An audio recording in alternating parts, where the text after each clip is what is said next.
Ahoj, jak mówią nasi koledzy z południa, zza południowej granicy Polski. Ahoj przygodo! Ahoj, przygodo. Poczekamy na ludzi, ale ja tylko wtrącę, że tutaj, żeby nie było niedomówień, to nie jest jeden z mega live'ów, tylko to jest jeden z krótszych live'ów. Myślę, że takich godzinnych lub około godzinnych. Łączymy się z Wami prosto z zalewu Nielisz. Ja sobie jeszcze szykuję sprzęt, bo Adam przed chwilą zerwał rybę w zaczepie. no, miałem ładną, dużą rybę i niestety wygrała ze mną walkę. Wprowadziła zestaw w zaczep i niestety musiałem urwać cały zestaw. Także pytania do Was na samym początku. Jak nas widać i jak nas słychać? Adam Gasyna, hej siema, Edge Dead, cześć, siema siema. Cześć. Grzegorz, dobry dzień. Tomek Wrona, witam, Marcinka, witam. Dobra, to powiedzcie tylko, czy nas dobrze słychać. Widać raczej będzie ok. To zasięg jest, wydaje się być w porządku. Marcinka, wszystko ok, super. Tomek Wrona, wszystko ok, fajnie. Dziękujemy Wam za te informacje. Ja Grzegorz Smolarczy, hej, dobrze słychać. Super, elegancko. Także ja przygotowuję przynętę. Adam Nawrocki, cześć, Wam słychać i widać wszystko dobrze. Super. Dzięki. Ja dzisiaj trochę pociągający jestem, będę trochę Wam smarkał. Mam nadzieję, że nie za dużo. Nie za dużo. Zobaczcie, jak wygląda mój kombinezon, jaki gość ma zasięg. Bardzo śmiesznie. Jeżeli macie jakieś pytania, to śmiało walcie. Jesteśmy dla Was przez około godzinę dostępni i potem powracamy dalej już na popołudnie i wieczór do kręcenia materiału. Dobra, ja zarzucam zestaw i mam nadzieję, że zaraz coś tam weźmie, bo teraz był w miarę dobry okres przed tym urwaniem tej ryby. O, dostępu po plecach, nie wiem, czy tam coś poleciało w tym koszyczku, ale to się za chwilę przekonam. HDS, gdzie Pan Adam zgubił kosz? Nie wiem, masz kosz w ogóle w aucie ze sobą? Mam, A, zabrałem. w aucie ma. W aucie mam, ale był taki plan, żeby dzisiaj nakręcić film właśnie na fotelu Prestona. Najnowszym absolucie. Absolut Federchair. Tak wiecie też, żeby Wam pokazać trochę ten fotel, nie? Tak, więc jak macie jakiekolwiek pytania na temat tego fotela, bo to jest nowość w ofercie Prestona, jest nawet chyba niedostępny w sklepach. Preston jedynie zaprezentował, że takie coś będzie niedługo dostępne w sprzedaży. No i my mamy jeden ze wzorów właśnie tego fotela. I dzisiaj mam okazję po raz drugi już wykorzystać na rybach ten fotel. O, i nawet mam rybę. Więc reakcja dosyć szybka. Do tej pory te ryby holowałem wędką dosyć nisko uniesioną, ale ta poprzednia mnie ukarała, bo pozwoliłem jej wejść w zaczep i już była nie do wyjęcia. Natomiast teraz już będę holował górą. Ta ryba jest zdecydowanie mniejsza od tej poprzedniej, co miałem. No ale też pięknie po zacięciu walczyła. Teraz jest trochę spokoju, ale jak tutaj jest taki moment, że na dnie jest kant i jak one dopływają do tego kantu, to się zaczyna też troszkę walki. Ciekawe, co to za ryba będzie. Tu Tomek Wrona pyta, jaka taktyka, jakieś rybki już padły? No, w sumie ryby biorą od początku. Początek był fajny, w miarę szybko te ryby zaczęły brać na 3 białe robaki. Później zaczęły trochę grymasić, więc musiałem zacząć kombinować z zestawem. Teraz szedłem do małego haczyka no i biorą leszczyki, jakąś hybrydę złowiłem, malutkiego karaska, ładną płotkę, no płoć taką ponad 30 cm, więc cały czas coś się dzieje. Parę leszczy takich, myślę, że około 800 gramów do kilograma. A ogólnie dzieje się. Nudy nie ma, no nudy nie ma. Masz licznik? Wklepiasz te ryby w licznik?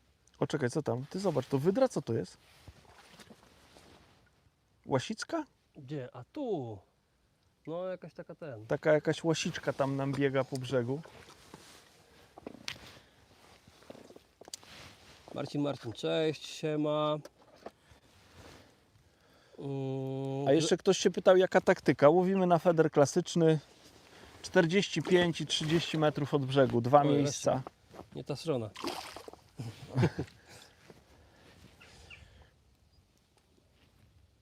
Grzegorz Smolarczyk. Adam, co polecisz? Feeder na rzekę 3,6, zero sondę pieniądze, jestem zwykłym zjadaczem chleba. Na rzekę 3,6.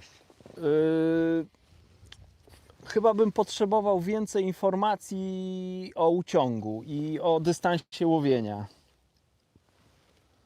Dobra. Poproszę jeszcze dodać, jakie koszyki tam będą używane.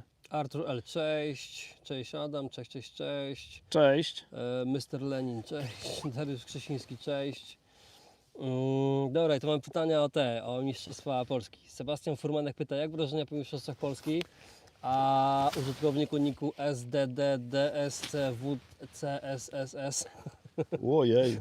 tak chyba przed chwilą konto stworzone, pyta, Adam, jak skomentujesz ostatnie Mistrzostwa Polski? Pierwszy dzień siedział koło Ciebie po prawej koleś, cały czas wyciągał ryby. Ty od czasu do czasu, jak myślisz, dlaczego tak było? Łowiliście na podobnej odległości. Chwila, zarzucę. Po lewej poprawił się na po lewej. No właśnie. Siedział Artur Niewiadomski, to jest mój bardzo dobry znajomy, bo razem walczymy w okręgu mazowieckim. Znamy się wiele lat. I to jest świetny zawodnik, jeśli chodzi o takie łowienie takich rybek. No Artur wygrał ze mną zdecydowanie pierwszego dnia. Miał więcej rybek, miałem wrażenie, że te jego rybki są dużo mniejsze od moich, bo ja i w jednej i w drugiej turze na pewno miałem dosyć dobrą średnią na tych małych rybkach. To już mi tam wcześniej z treningów wychodziło. Natomiast no, nie umiałem łowić w tak dobrym rytmie, jak Artur to robił. Ogólnie jak tak sobie podsumuję ten swój start w tych mistrzostwach, no to odnoszę wrażenie, że popełniłem bardzo duży błąd, jeśli chodzi o odległość łowienia. Z treningów, które przeprowadziłem przed mistrzostwami i zawodów, które były tydzień przed mistrzostwami, wynikało, że świetną odległością do łowienia było 17 metrów. Dla mnie to był taki bardzo dobry dystans z kilku powodów. Po pierwsze, że z tego 17 metra można było bardzo szybko te ryby holować, a po drugie dno na tym zbiorniku, tam w tej części, co ja trenowałem, akurat w tym sektorze, co byłem pierwszego dnia, nigdy tam nie łowiłem, więc nawet nie spodziewałem się, co tam może być na dnie i no niestety tam wylosowałem. Natomiast w tych częściach, co łowiłem, to było tak, że twarde dno, takie wyraźnie, nawet miałem wrażenie, że kamieniste, to było do takiego powiedzmy 13-14 metra i później był taki odcinek tego dna w miarę twardego, ale czystego i już później dalej od, nie wiem, 18-19 metra, jak podciągłem ciężarek, to na dnie pełno było takich resztek roślinności, jakichś takich śmieci. Dlatego ten 17 metr był fajny, no bo to był taki blisko tej twardej strefy, ale jeszcze przed tymi śmieciami na dnie, więc jak zarzucałem swoją przynętę, chciałem przesunąć koszyczek, no to nie było tak, że zaczepiałem haczykiem o te śmieci i już po podciągnięciu zestawu przynęta była nieatrakcyjna dla ryb. I dlatego wydawało mi się, że ta odległość jest bardzo dobra. Natomiast jak przyszedłem na to stanowisko, co wylosowałem pierwszego dnia na zawodach i zacząłem gruntować, to się przeraziłem. No, dno było tam beznadziejne, dużo resztek roślinności. Nawet wyciągnąłem jakąś torebkę foliową na bardzo brudne dno. Na żadnym treningu nie miałem tak brudnego dna jak tam pierwszego dnia. I szukałem czegoś tak czystego, nie wiem, do 24 metra, do 25 i to dno mi się bardzo nie podobało. I okazało się, że na 16 metrze jest czyste dno. Już od 17 metra to dno było bardzo brudne, więc się zdecydowałem łowić na 16 metrze i to myślę, że był duży błąd. Myślę, że trzeba było łowić jeszcze dalej, być może nawet ponad 25 metrów, ale to teraz jestem mądry po zawodach. Teraz na 100% bym poszedł na taki dystans i nie łowiłbym tak blisko. Na drugą turę no nie zmieniłem nic, nęciłem dokładnie w ten sam sposób, miałem te same zestawy, te same przynęty, taką samą ilość podałem i zanęty, i przynęt, i te ryby były, a zmieniłem tylko to, że łowiłem na odległości nie 16, a 21 metrów i była znaczna różnica w rybach. I tyle, no, stąd wynikał ten mój słaby wynik pierwszego dnia. Poza tym pierwszego dnia no też trochę szczęścia albo też i umiejętności troszkę mi zabrakło, bo miałem Jazia, który no dałby mi spokojnie 4. miejsce w sektorze. Niestety po krótkiej chwili Jaś się wypiął. I tyle, no i nie miałem szansy, żeby mieć lepszy wynik. I po pierwszej turze tak naprawdę to już o nic nie walczyłem. No. 8 miejsce to już było wiadomo, że to walki o medale z takim miejscem nie będzie. Napisali, że ok, ale nie, Wiladomski łowił na to samo chyba co ty łowiliście na ochotki. Inna zanęta, dodatki? Znaczy ja łowiłem na ochotkę z pinką, Artur łowił na ochotki. Już taki ładniejszy, okrągły leszczyk. Ja nawet nie wiem, czym Artur nęcił, bo nie gadaliśmy. Ja go tam nie podpytywałem, bo walczyliśmy tam na tych zawodach. Artur po pierwszej turze był 3, więc z dużymi szansami na medal. Jak się okazało, miał nawet szansę na złoty medal. No, gdyby wygrał sektor drugiego dnia z dobrą wagą, no to miałby szansę, żeby jeszcze z Marcinem Kurzepą wagą wygrać, bo przecież Marcin wygrał te zawody z 4 punktami, czyli wszyscy zawodnicy, którzy byli w sektorach od 1. do 3. miejsca, mieli szansę, jak się okazało, na zdobycie Mistrzostwa Polski. Tutaj Grzegorz Smartek dopisał, że gramatura 120 gram, koszyki do 100 gramów. 3,60. No to jedyne wędzisko, które mi przychodzi do głowy o długości 3,60 z oferty Prestona, to jest Monster Extreme Distance 3,60. 3,60 do 150 gramów i to wędzisko, nie wiem, myślę, że 500 zł, do 500 zł pewnie jest dostępne w sklepach. Kamil Ulatowski. Hej Adam, dziękuję za rzeczy na licytację dla Leona, mojego syna. Pozdrawiam. Nie ma za co, wszystkiego dobrego i zdrowia dla syna. Hubert Skórzewski. Witam panowie. Siema, siema. Cześć. Adam Gasyna. Adam, łowisz duże leszcze na spadzie? Ja łowię na żwirowni, przerzucam wypłycenie i największe leszcze łowię właśnie na spadzie. Super. Arkadiusz Bojko, cześć. Sebastian, cześć. Cześć. Ryba, cześć. Artur L. Hej, ile miejsca zajmuje ten nowy wózek po złożeniu i czy trudno się składa? Powiedzcie coś więcej z praktycznej strony. Zabrakło mi tych informacji na filmie. Czy dużo miejsca wózek, Po ten złożeniu? wózek, który pokazywaliśmy, Kurde. ja nie wiem, bo ja tego później nie składałem. Michał Ja po to prostu składałem. przejął ten wózek i... Ale mi się wydaje, zobacz, tak jak widzisz w absoluta od nóżki do końca, do podestu ostatniej nóżki do końca, to mi się wydaje, że to tyle mniej więcej. Ciut mniej. Ja nie wiem, ja Wydaje mi się, nie że mam tak. pojęcia, nie chcę mieszać w głowie, bo nie wiem, jak maksymalnie można go porozkładać. Złożyć, Tak, złożyć. jak wygląda po złożeniu. Znaczy po złożeniu w sensie... Po zsunięciu, nie? Tych wszystkich A, kółek. No, ale po odpinaniu tych wszystkich elementów, o tym mówisz, No. tak? no samo jakby, no ja tak to rozumiem, sam ten podest kółka, nie?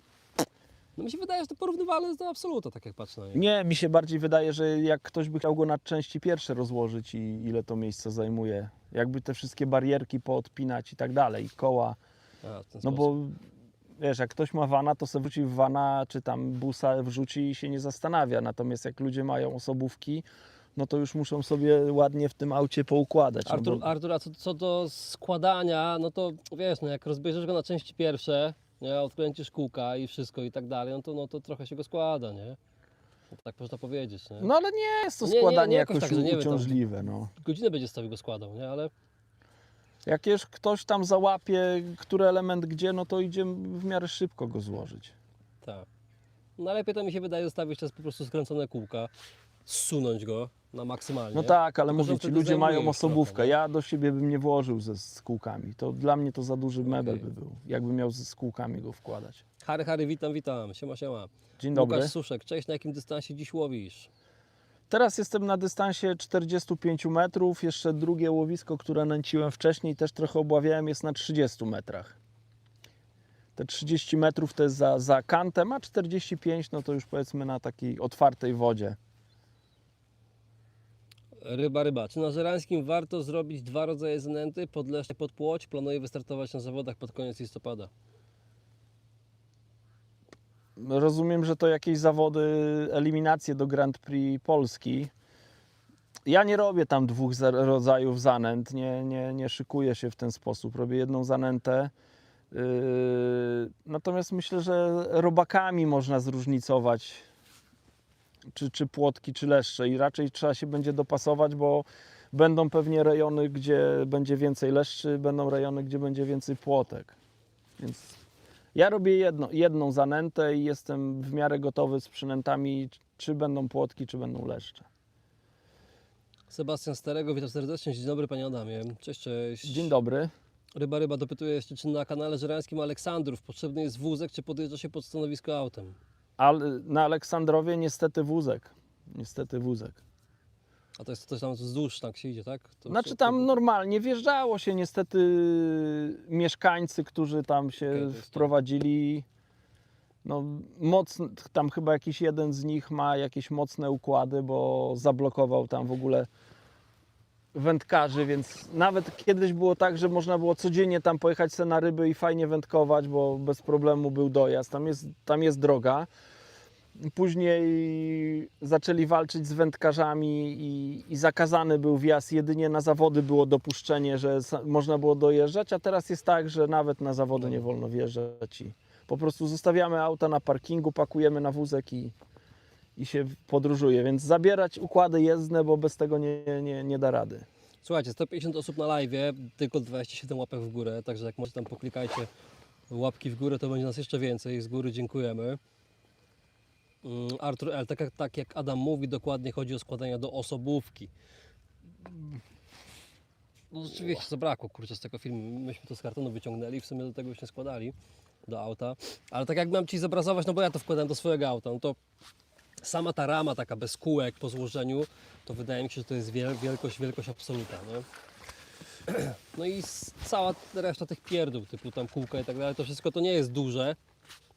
No tylko trzeba jakoś to po prostu sobie dobrze ułożyć.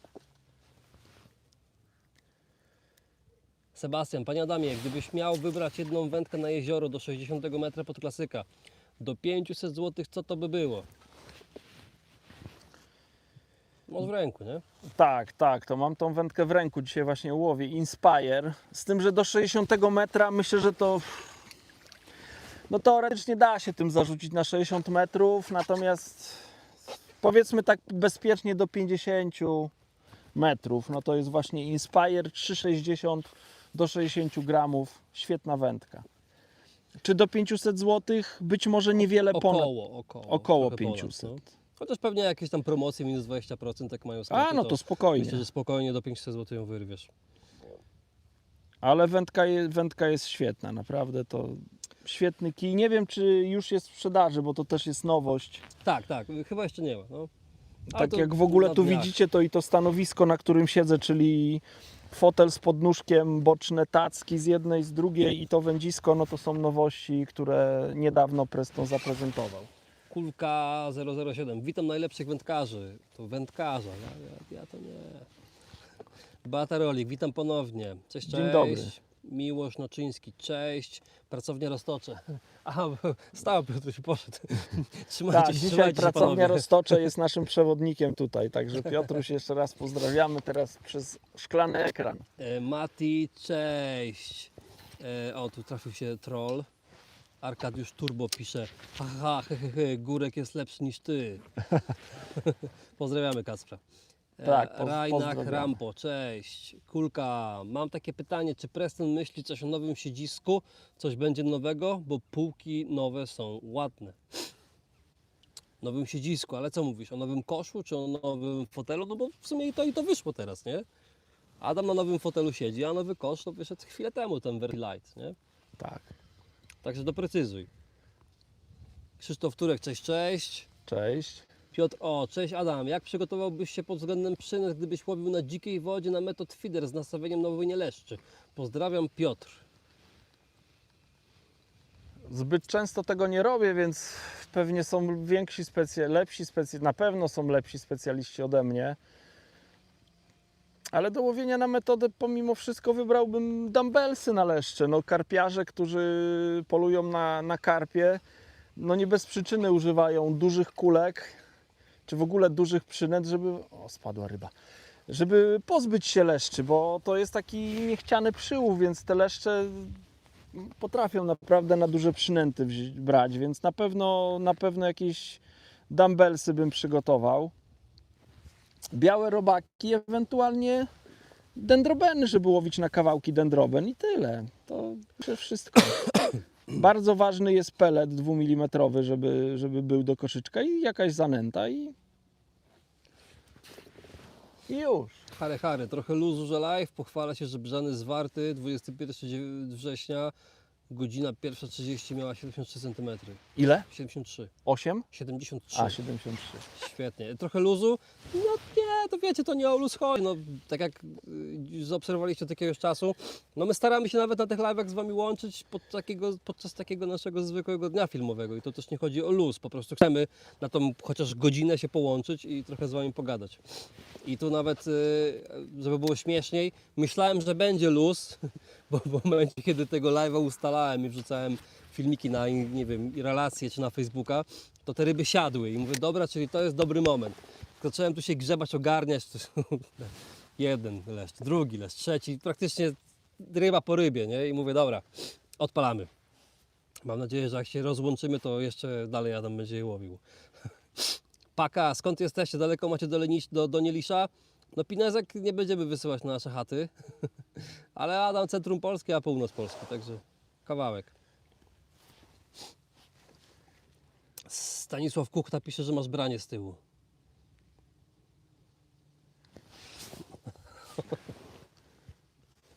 Kamil Latowski. Jakiej szerokości jest ta półka boczna? Szerokości mówimy o tym? Nie wiem. Kamilu, jeżeli mówimy o tym, to tutaj jest miarka i tu jest, no nie od końca, jest 0,65, czyli plus jeszcze, jeżeli to jest ważne, plus jeszcze tam te pokrętła, no to powiedzmy, no w 70 cm myślę, żebym się zamknął. 70, 72. Coś takiego. Z tym parawanem, z tymi pokrętłami. Skurcz, witam szanowne grono. Krzysztof Jarzemski, czołem panowie. Jeszcze dodam a propos tej półki, być może to było jakieś ukryte pytanie. Pasuje do pokrowca Prestona Supera X na boczne tacki. Tak idealnie, tak jakby ten pokrowiec był uszyty na tą tackę. Nikodem Zwykły, cześć panowie. Adam, przecierasz zanętę przez sito? To już koniec pytania? Tak, tak. I myślę, że to jest bardzo ważne, bo dzięki temu uzyskujemy jednolitą konsystencję tej zanęty. Piotr Miara, witam. Czy widział pan na żywo wędkę Inspire 340-40 gramów? I czy orientuje się pan, czy długość transportowa wynosi 190? Jest to możliwe, bo to dosyć dużo. 340 to jest tam, patrz, tam, za Adama plecami. To jest ta wędka. Tutaj to jest wędka, którą używam na mniejszy dystans. Na pewno nie ma 190 cm, bo ja ją przewożę w pokrowcu 175. Więc ona się mieści w pokrowcu Prestona 175. Czekajcie, bo następna jakaś tam rybka się zameldowała. Ryby nie dają się nudzić. Cały czas coś się dzieje, coś bierze. Nie są to może olbrzymie ryby, ale cały czas coś się dzieje. Mam nadzieję, że te większe jeszcze nas odwiedzą. Jeszcze się pojawią. Awek, hejka, proste, trudne pytanie. Jak nie spinać karpi łowiąc na metod feeder? Przyzwoite haczyki, miękka wędka, a zostawiłem w wodzie 7 ryb na zawodach. Może jakieś nawyki z feedera klasycznego? Z feedera klasycznego nie, ale też na metodę łowiłem i też miałem takie dni, że niestety te ryby spadały. I nie wiem, nieraz trudno temu zaradzić. Bardzo często na łowiskach komercyjnych karpie mają poniszczone pyski i i mam wrażenie, że przez to właśnie one się częściej spinają. Kiedyś jakiś czas temu rozmawiałem z jednym z Węgrów, jednym z czołowych wędkarzy na świecie. No i on mi mówił a propos haczyków, że jak leszcze ci spinają się, no to wtedy zakładaj większy haczyk, ale jak ci będą się spinać karpie, to zakładaj mniejszy haczyk. Także takie coś mi kiedyś podpowiedział. Myślę, że chodzi o to, żeby wtedy karp głębiej łyknął. Ten lżejszy haczyk po prostu może ryba głębiej łyknąć. Tak mi się wydaje. Nie wiem, tu nieraz naprawdę trudno zaradzić, ewentualnie postarać się zmienić model haczyka. No, jeżeli to się zdarzyło raz, no to po prostu albo to był taki dzień, albo nie fart, a jeżeli to się zdarza częściej, to ja bym zmienił model haczyka. Dominik Grabowski, siemka. Cześć. Kunio TV nic nie bierze, u nas bierze. Kamil Rolatowski napisał tak, ale czekaj chwilę. Tak, chodzi o szerokość okej, tacki. Tak, no. Artur L, to jeszcze dopytam, to może lepiej do osobówki zamiast wózka brać fotel Absolut i do tego system jezdny. No, to To jest zależy. rozwiązanie, nie?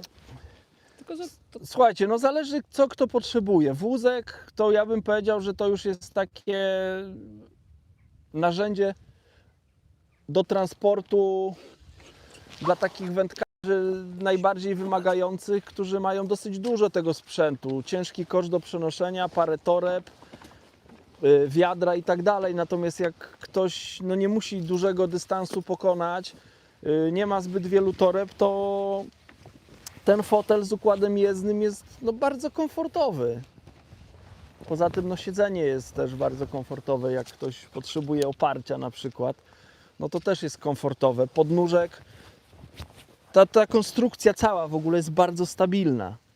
To się nie huśta, nie kolebie, więc bardzo stabilnie sobie siedzę na nim, bardzo stabilny też podczas zarzucania.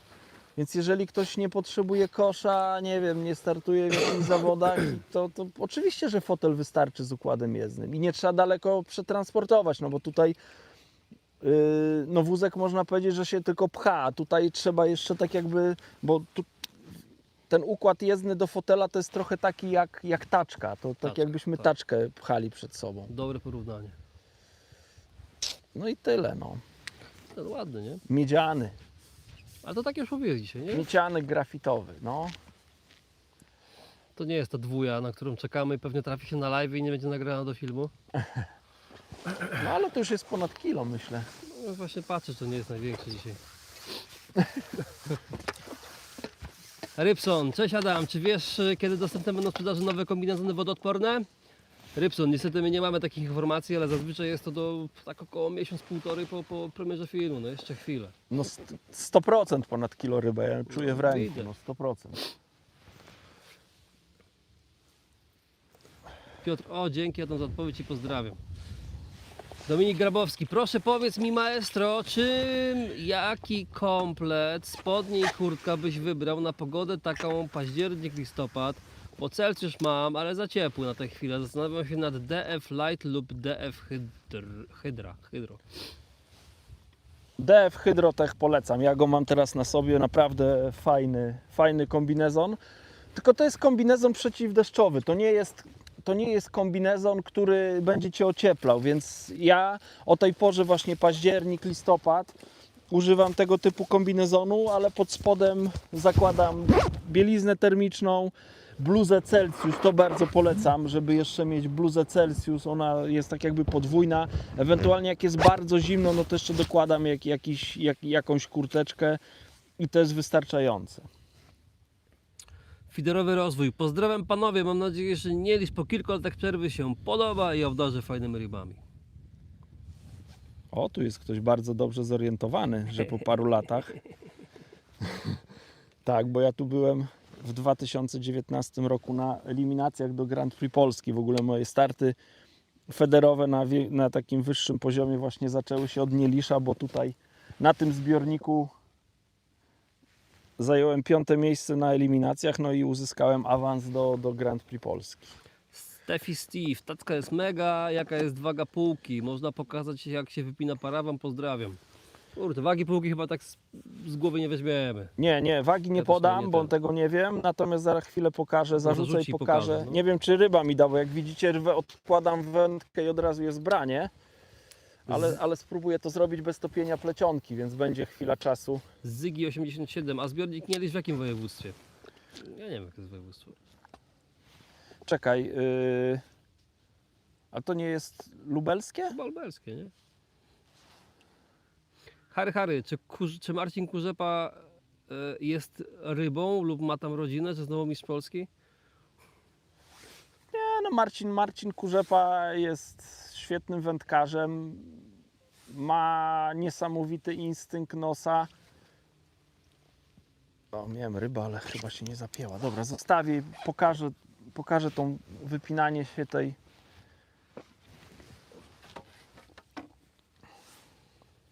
Czekaj, tylko jak ja wypnę tackę, żeby nam to wszystko nie... Znaczy tą boczny parawan. Jak wystarczy tutaj odpiąć klamrę z jednej strony, odpiąć klamrę z drugiej strony. No weź branie. I parawan jest odpięty. Nie chcę... A, bo mi trzyma tutaj tak, to. tam z tyłu. No. Ale już jest odpięty, No, musicie mi uwierzyć, już go mógłbym zdjąć. I później wpięcie po prostu wkładamy w uchwyt z jednej strony, klamra z drugiej i parawan jest zamknięty. Perkowski 01. Na jaką wędkę aktualnie łowisz? CW model cena. Inspire Feather 360 do 60 gramów. Cena Cena, nieznana, bo nie ma w sklepach, ale około 500 zł. tak, Boruta Siemka. cześć. Sławomir Starem. Witam panowie i do zobaczenia na osadniku. A to Puławy są, tak? Cześć Sławku, mnie niestety nie będzie, bo mam rodzinną imprezę po tańcówę z soboty na niedzielę, także życzę Wam dobrej zabawy i dobrych brań, ale w tym roku beze mnie. Sławomir Starem. Witam panowie. A to już było? Koło kosmonauta z Kambodży. Witam Adasia oraz operatora. Siema. Cześć. Sebastian. Panowie, podobno zmieniło się coś w prawie odnośnie budowy pomostów. Czy macie jakieś pewne informacje albo czat? Ja nic nie wiem. Ja też nic nie wiem. Może czat pomoże. Tomek Wrona, Adam, używa dzisiaj ochotkowatych, czy tylko same grube robaki? Używam ochotkowatych, zakładam ochotkę na haczyk i też troszeczkę dodaję ochotki do koszyczka. Chociaż teraz nie, teraz od kilku rzutów już same białe. Natomiast był taki moment, miałem wrażenie, że trochę te ochotkowate aktywowały tutaj te leszczyki. Ale teraz już same białe do koszyczka podaję. Mam tu białe, pinki i kastery. Tomek Bielik, witam panie Adamie, jakie wędki by pan polecił pod klasyka na łowisku typu jagodnik pod zawody? Jagodnik?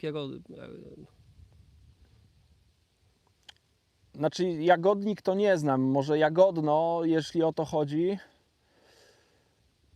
No to tam raczej jest łowienie dystansowe, więc... Tak, ale jeżeli szukacie sprzętu powiedzmy trochę bardziej budżetowego, to Inspire, no poczekajcie na Inspire, Tak, nie? tak. Cała seria Inspire. Tam też są wędki dystansowe między innymi. Tak, tam jest 3,80 albo nawet 4 metry do 120 gramów i to są świetne wędki dystansowe. Inspire 3,80 do 80 gramów, no to jest wędka, którą spokojnie można zarzucać zestaw powiedzmy do 70 metra. Natomiast wędzisko do 120 gramów, no to jak ktoś ma parę w łapach, no może jeszcze dalej. A 3,60 no to taka wędka powiedzmy do 50 metra. Piotr Miara, dzięki. Chyba był błąd na stronie sklepu z tą długością wędki po złożeniu, bo sam mam pokrowiec do 175. Ten Inspire 340 ogarnie dystans 30-40 metrów koszykami 40 gramów max. Jeśli chodzi o dystans, to spokojnie ogarnia. Dzisiaj na 30 metrów łowię, to jak za pierwszym razem rzuciłem, to w ostatniej chwili cofnąłem wędkę, bo huknęło o klip tak, że tu pół okolicy o tym wiedziało, że ja tu na rybach jestem. A tak serio, wędka fajne ma właściwości rzutowe. A jeśli chodzi o koszyczki, no to myślę, że windowem 45 gramów bez problemu można tym wędziskiem zarzucać. Nawet. A 30-gramowy to w ogóle nie robi na nim wrażenia. I myślę, że to taka optymalna masa koszyczka jest 30-40 gramów. Awek, jeszcze pytanie metodowe. Jak rozróżnić branie od brzegu od obcierki, która luzuje szczytówkę? Branie do brzegu od obcierki, która luzuje szczytówkę. O. Już zarzucę. Stefi, dzięki wielkie. Sławomir Staroń, nie licz to Zamojskie, pozdro. Nie chcę się wyjść na ignoranta, jest takie województwo jak Zamojskie? Nie, okręg zamojski. Okręg, tak, ale województwa nie ma takiego. Nie. No ale to już jest wszechstronna informacja. Ale tak, Jaki tak, okręg, jakie województwo. Czekaj, bo ja sobie próbuję wyobrazić, jakie chłopaki mają tu rejestrację. Nie mam tego pojęcia, zwróciłem uwagi. Jak rozróżnić branie do brzegu od obcierki, która luzuje szczytówkę?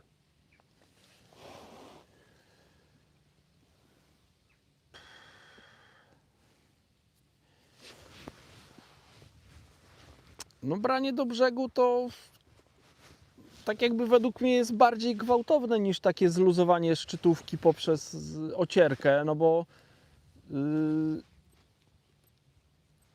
każda ocierka,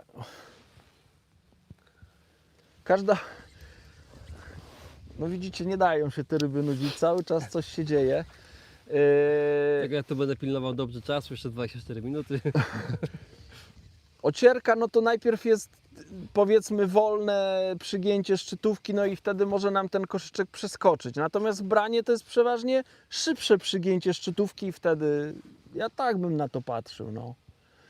Poza tym rzadko mi się, naprawdę nie pamiętam, kiedy mi się zdarzyło, że była obcierka i doprowadziła do przesunięcia koszyczka. No, ja nie łowię też na koszyczki lekkie, muszę przyznać, bo u mnie na zestawie, że no raczej się nie spotka koszyczka. To musiały być, nie wiem, jakie okoliczności, jak miękkie dno, żebym założył koszyczek lżejszy jak 30 gramów. A ten koszyczek, no ciężko jest gdzieś tam przesunąć, chyba że się łowi na dnie takim nierównym i wtedy... O, czekaj, tu mam podbierak. I wtedy, powiedzmy, jak jest na jakiś spad, no to wtedy ten koszyczek może skoczyć. Beata Rolik, ja już mam dość leszczy, ostatnio przez 6 godzin, 27 sztuk w przedziale, 1,5 kg, 3 kg, jutro na karpie i liny i test nowej wędki. Ło, to imponujący połów, to gratuluję i szczerze zazdroszczę. Boruta, pytanie mam, dwie takie same wędki i dwa różne kołowrotki i wystąpił w tym samym momencie problem ze skręcającą się żyłką. Problem leży w kołowrotkach, czy może podajnik mi wariuje, ale tego nie widzę. Podajnik wariuje, skręca żyłkę. A może problem leży, wiesz, nie? Na przykład w hamulcu, nie? W sensie w wybieraniu, jak to karpie, nie? Tak, no bardzo często, ja też wielokrotnie o tym mówiłem, że podczas walki z rybą, gdy ryba wybiera żyłkę z kołowrotka, później my nawijamy, ona wybiera, my nawijamy, to bardzo skręca żyłkę, taki proces bardzo skręca żyłkę. Ale też, to też zauważyłem, że na przykład jak się łowi na metodę i bardzo szybko skręca się zestaw, to też podczas zwijania podajnik potrafi się kręcić i on bardzo wtedy skręca żyłkę. Sebastian Formanek, rysą na wynikach Marcina Kurzepy na Mistrzostwach Polski w Rosnowie. Że rysą na wynikach Marcina Kurzepy są Mistrzostwa Polski w Rosnowie, ewidentnie mu tam nie poszło i idzie 31 miejsce. Ja bym się tego nie czepiał, bo facet był 4 razy mistrzem Polski, raz wicemistrzem, więc ja Raz nie może wiem, nie czy pójść. kiedykolwiek ktokolwiek będzie w stanie takie coś powtórzyć. Beata Rolik, Inspire Feeder 3.8 dałem na polskie z przesyłką 570. No bardzo możliwe, no bo ta cena tych wędek, ona chyba rośnie proporcjonalnie jakby do wielkości wędek, nie? Do długości. Tak. Wędek, nie? No ale na przykład odejmijcie sobie od tego, nie wiem, 10, 15, 20%, jak w sklepie nieraz mają. Super cena. Ryba. Jakie miałbyś porady, żeby przygotować się do zawodów na kanale żerańskim? Może jakieś treningi, na co zwracać uwagę? Pytam, bo wiem, że żerański to zbiornik, na którym się wychowałeś i znasz go. Zbyt obszerne pytanie, bo na ten temat to można niezłą książkę napisać. Być nad wodą, obserwować, łowić, nie zważać nieraz na to, co ludzie mówią, że to jest chimeryczne łowisko i trzeba łowić. O, to w obcierkę miałem porządną. Że trzeba łowić na bardzo cienkie żyłki, bardzo małe haczyki, bardzo małymi przynętami. Nieraz rzeczywiście tak, ale nieraz trzeba łowić wprost przeciwnie, więc trzeba mieć otwartą tam głowę. Dobre dno znaleźć, czyste dno, to jest bardzo ważne. I tyle. Szymon, mam aktualnie Superę X360, ale zastanawiam się nad Superą X Superlight 360. Czy mógłbyś opisać jakieś wyraźne różnice? No, ugięcie tego wędziska Supera Superlight jest bardziej miękkim wędziskiem.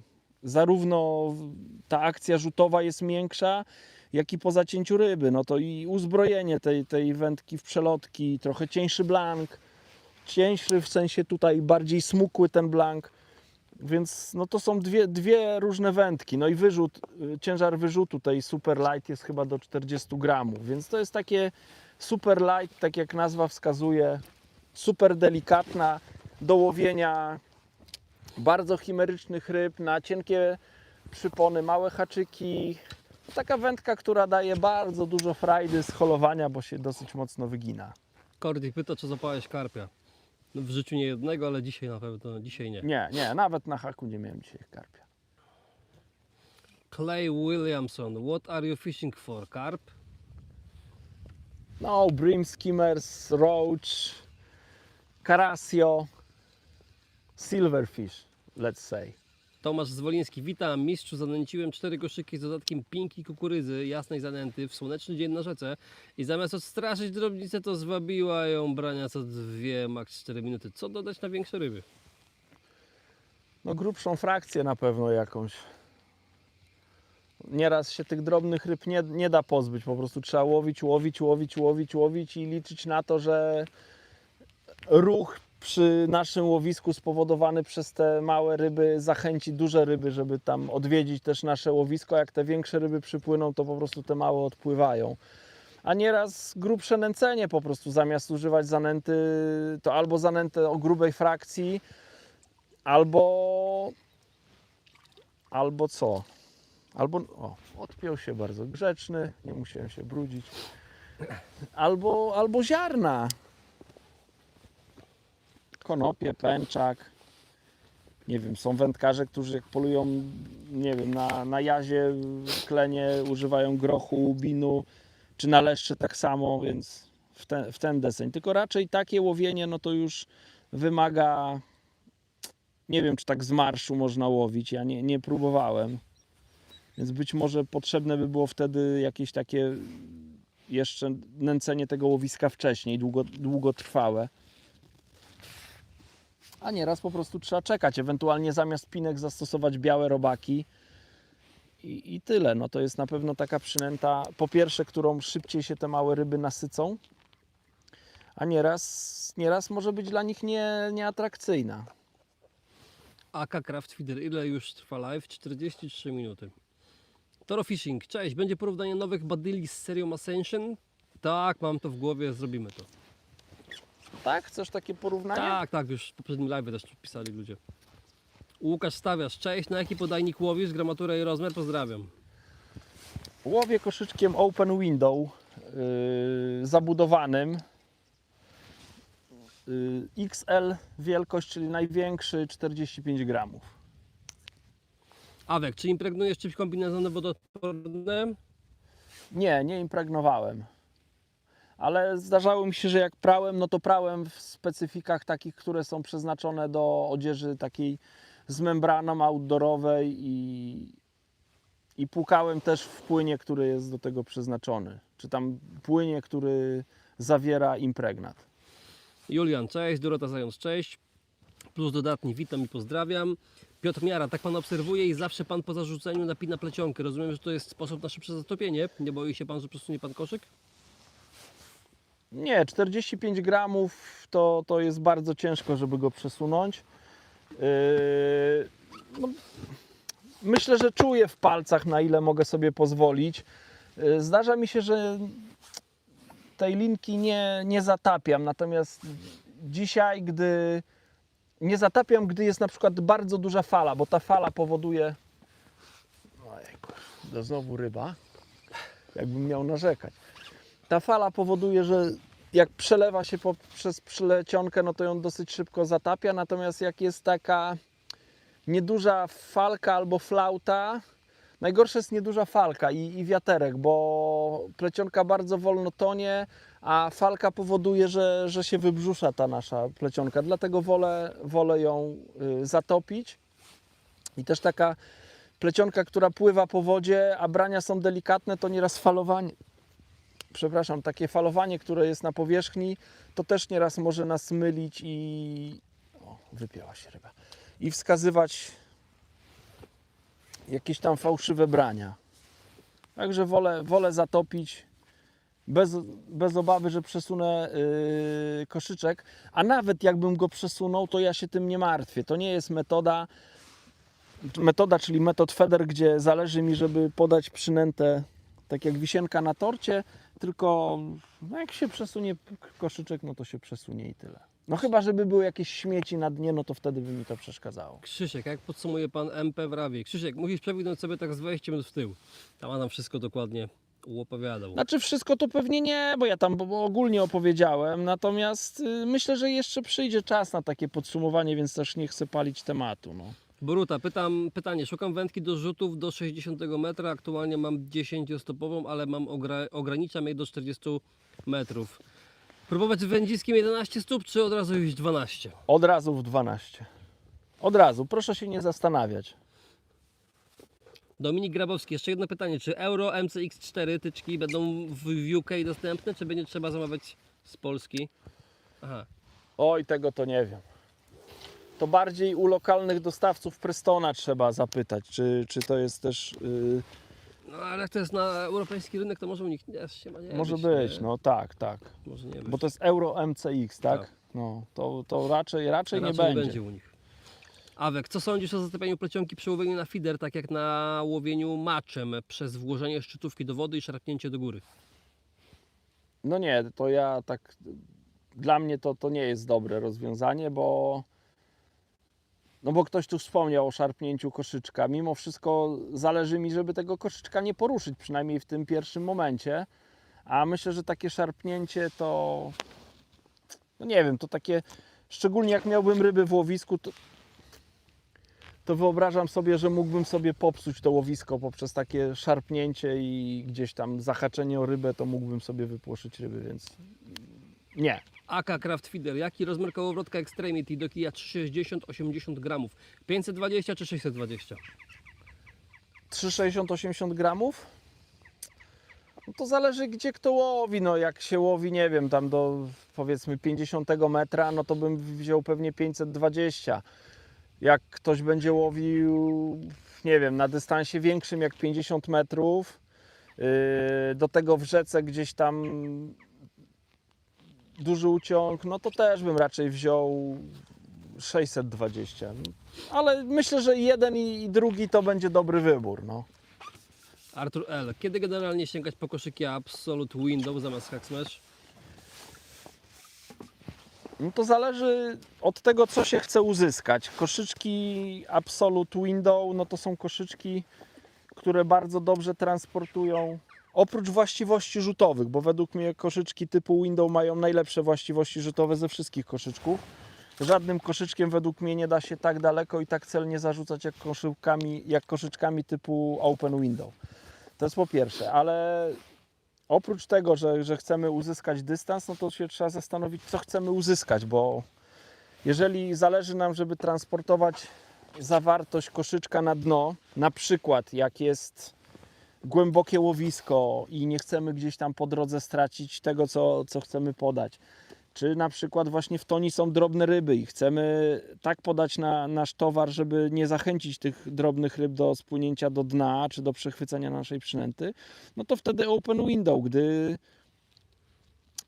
przynajmniej ja tak robię, gdy chcę, nie wiem, smugę w wodzie jakąś uzyskać, żeby jakoś te ryby zachęcić właśnie, bo nieraz jest tak, że te ryby dużo stoją w toni i trzeba je zachęcić do spłynięcia do dna, no wtedy sięgam po koszyczek Hack Smash, który w wodzie też potrafi zrobić zamieszanie i ściągnąć ryby do dna, a też ma świetne właściwości rzutowe.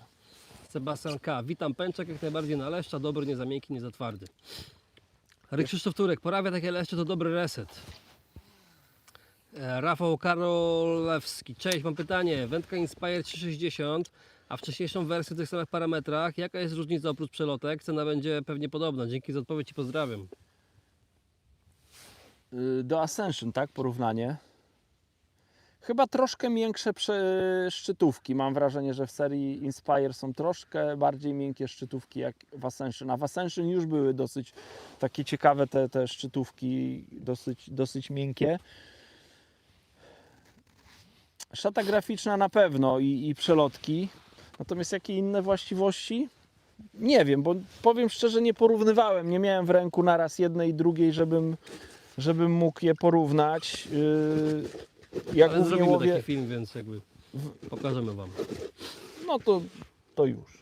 HDC, ja mam pytanie, czy dużo lepiej będzie mi się rzucało Superą X420 do 120 gramów niż Monsterem X420? Obecnie go mam, ale mam też Superę X365 i czuję, jak to fajnie na niej lata. No myślę, że jeżeli ktoś ma świetne umiejętności zarzucania na dużą odległość i ma parę w łapach, no to myślę, że mimo wszystko Monsterem rzuci dalej, no bo Monster 420 ma wyrzut, nie wiem, do 200 gramów, a Supera X Distance ma wyrzut, nie wiem do ilu, do 120 chyba, do 100 gramów, do 100 gramów. Więc no mimo wszystko wędziskiem tym Monster Extreme myślę, że można zarzucać dalej, jeśli to jest kryterium.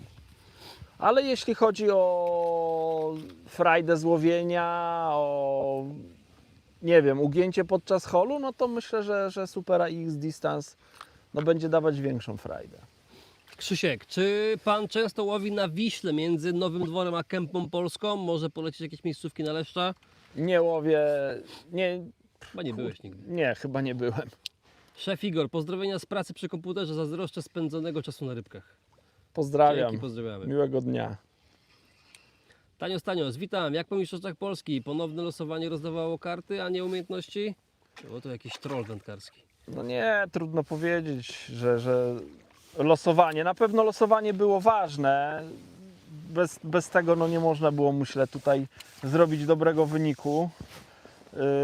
Co pokazały na przykład niektóre wyniki, bo wędkarze w jednej turze mieli bardzo dobry wynik, w drugiej słaby, więc na pewno trzeba było no, mieć szczęście podczas losowania. No ale kurczę, no wygrał Marcin Kurzepa, który już po raz 4 został mistrzem Polski, trzeci raz z rzędu. No co by o nim nie mówić. Miał oczywiście też odrobinę szczęścia, myślę, że Marcin sam by to przyznał. Natomiast no gdyby nie jego umiejętności, no to by tego nie wygrał. No. Tak jak na każdych zawodach wędkarskich, jedno z drugim trzeba połączyć, bo samo dobre losowanie nie oznacza, że ktoś zdobędzie, czy wygra sektor, czy zdobędzie jakiś tytuł. Do tego trzeba jeszcze dołożyć umiejętności. Użytkownik o niku Dupa napisał komentarz sram na to. Fajnie no. Nie, no to się wszystko łączy w jedną całość. Łuuu Neon, część ponownie miło Was widzieć na live. Jak tam rybki? Bierze coś? Mi przyszły kije Monstery 3,8, 150 gramów i są pip. Z wyglądu nad wodą jeszcze ich nie testowałem. Będzie pan zadowolony.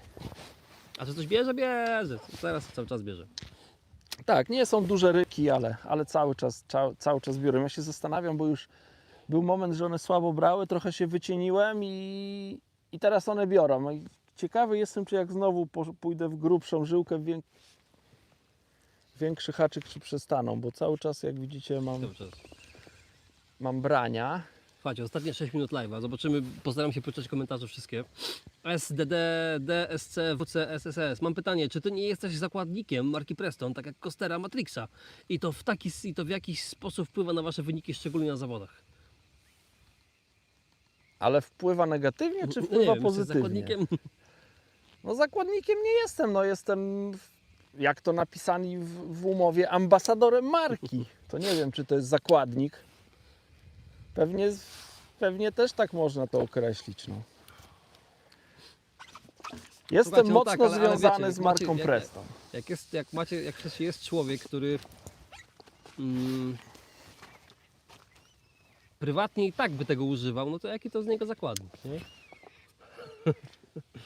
No u mnie w życiu tak się potoczyło, że powiedziałem do swojej żony, wiesz co, czekają nas wydatki, bo będę zmieniał kosz wędki i chcę mieć wędki Prestona. I nie wiem, miesiąc później dostałem propozycję, czy nie chciałem współpracować z marką Preston. Zupełnie niezależnie się to stało. Jakoś tak do mnie przyszło. Tomasz Zawoliński, dzięki za cenne informacje. Szymon, jak Twoim zdaniem najszybciej rozwijać się wędkarsko? Ja myślę, że dróg jest sporo. Na pewno trzeba jeździć nad wodę i łowić, i obserwować, wyciągać wnioski z tego, co się złowiło. To jest po pierwsze. Ale mi się wydaje, że to chyba najważniejsze, te godziny spędzone nad wodą, nie? Tak, no to jest bardzo ważne. Tego No, się nie kupi, no. tak, na tej podstawie wyciągamy wnioski, tylko trzeba to robić z głową. To nie tak, że zarzucimy wędki i nie wiem, siedzimy sobie pod parasolem i nic nie robimy i narzekamy później, że ryba nie brała. Tylko no, trzeba do tego wędkowania podejść świadomie. Czyli nie wiem, no, tak jak podczas łowienia na feder, no to zastanawiać się, co podałem w koszyczku, jak ryba na to zareagowała, a jak podałem coś innego w koszyczku, to jak na to zareagowała. Starać się przerzucać ten zestaw, no bo koszyczek pojedynczy, no to działa od powiedzmy kilkudziesięciu sekund do kilku czy kilkunastu minut. W większości przypadków trzymanie koszyczka dłużej, nie wiem, jak załóżmy 15 minut według mnie nie ma sensu, więc trzeba obserwować i wyciągać na tej podstawie wnioski, składać te wnioski jakoś do kupy, łączyć kropki. Ja do tej pory nieraz często się zdarza, że gdzieś tam się pogubię, że dobrych wniosków nie wyciągnę z wędkowania no i wyniki są gorsze niż można by było mieć. Także tyle. No ja to jeszcze jak byłem młodym wędkarzem, to bardzo często jeździłem na zawody wędkarskie, gdzieś tam noce spędzone w pociągach, żeby dojechać na miejsce za mało lata. Spanie gdzieś tam kątem u uprzejmych wędkarzy, kolegów, którzy gdzieś tam mi swój kąt w swoim pokoju użyczyli. No jeździłem, patrzyłem, pytałem i tak zaczynałem. No. Dobra. Rafał Snopek, jaki długi przypon stosuje Adam? 50. Gruby, zły i brzydki, cześć. Siema. Cześć. Artur, dzięki za odpowiedzi. Kampok, czemu nie bierze ryba na rzece Bóg? Czy to wina niskiego poziomu wody, czy nie ta zanęta, nie ta pora? Jak zwiększyć ilość brań? Stosować ciągle coś nowego na łowisku? Trudno powiedzieć, co może być przyczyną. Wiadomo, że nie jest tak, że brania ryb są stałe. Są dni, czy nawet okresy w ciągu dnia, gdzie te ryby żerują lepiej. Są takie, w których ryby żerują gorzej i na to nie mamy wpływu. Mi się wydaje, że szczególnie na rzece, nie? Tak, druga sprawa to jest wybór miejscówki. Być może nie do końca trafiony wybór miejscówki. Może być tak, że zanęta jest w zły sposób podana. To, co wspomniałem przed momentem, że ktoś, tak jak ja nieraz obserwuję, pojadę na ryby i są wędkarze, którzy zarzucą wędkę i nie wiem, godzinę koszyczek jest w wodzie. No według mnie to jest duży błąd. No proszę sobie wrzucić koszyczek gdzieś na płytką wodę, zobaczyć po jakim czasie zanęta z tego koszyczka wypadnie i na rzece po chwili już tego, tak jakby ten koszyczek stoi pusty, tak jakby niczym tych ryb nie wabimy, nie zachęcamy w nasze stanowisko. Więc w rzece to w ogóle ten koszyczek pracuje przez kilka minut. I na to trzeba zwracać uwagę. Bardzo ważne są też przynęty, które dodajemy do zanęty, bo to one bardzo często utrzymują ryby nam w łowisku. Nawet nie ta zanęta, tylko te przynęty, bo ryby mogą jakieś tam grubsze frakcje z zanęty wybrać, ale najczęściej wybierają właśnie robaki, żywe przynęty, które podajemy w zanęcie. Zakładnik chodzi o to, że użycie innego sprzętu innej firmy lepszego mogłoby wpłynąć na Twoje wyniki. Nie wszystko z Matrixa i Prestona jest najlepsze na rynku. Kurczę, no ja to mam takie zdanie, że no trudno by mi było znaleźć jakieś takie rzeczy spoza Prestona, które mógłbym wykorzystać. Tak na szybko nawet szukam czegoś, co mam spoza Prestona i to nie dlatego, że występuję gdzieś tam w firmie czy na zawodach pod marką Preston, tylko no wiadomo, jak coś by mi pasowało, no to wykorzystywałbym rzeczy innej firmy. Michał, ty coś widzisz? Czy kojarzysz, Nie. żebym ja miał coś z innej firmy? Nie. Majtki. Nie, no Feder gumy stosuje na przykład, nie Prestona, ale dlatego, że Preston ich nie ma. No.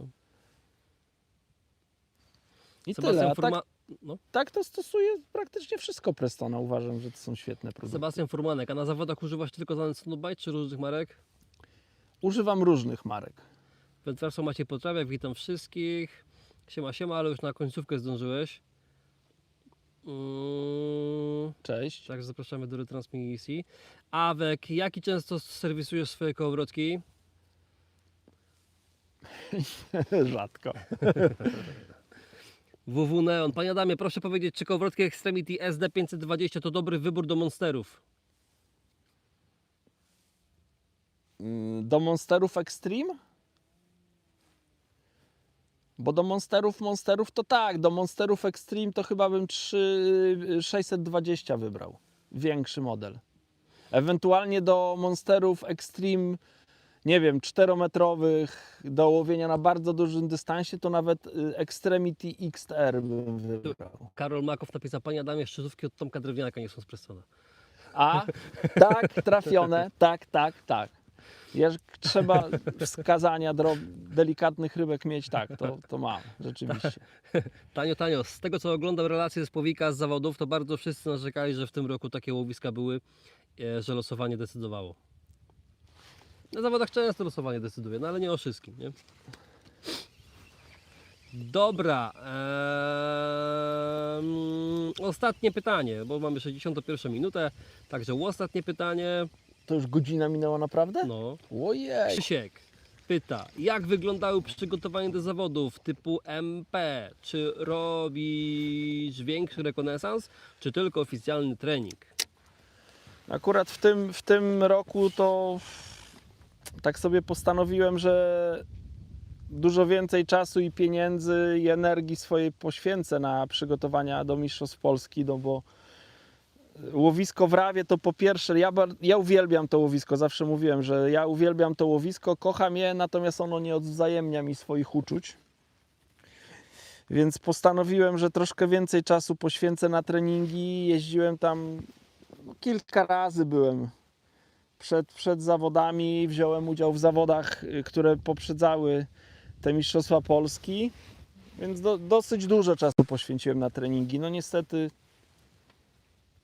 niestety nie dało to medalu. Popełniłem mimo wszystko błędy. Pogoda przed samymi mistrzostwami się diametralnie zmieniła, bo z dni pochmurnych i chłodnych zrobiła się lampa na te, powiedzmy, sobotę, niedzielę zawodów i poniedziałek i znowu wróciła. Myślę, że gdyby ta pogoda tak nie zawariowała, no to te moje spostrzeżenia byłyby bardziej trafione, a przez to, że woda była prześwietlona, to myślę, takim moim głównym grzechem, który popełniłem, no to była zbyt mała odległość łowienia. Jednak przez to, że woda była prześwietlona, dosyć dużo ludzi nagle przyjechało, to te rybki odskoczyły od brzegu i trzeba je było łowić po prostu dalej od brzegu, nie tak blisko jak ja je łowiłem na treningach i na tych zawodach tydzień wcześniej przed mistrzostwami.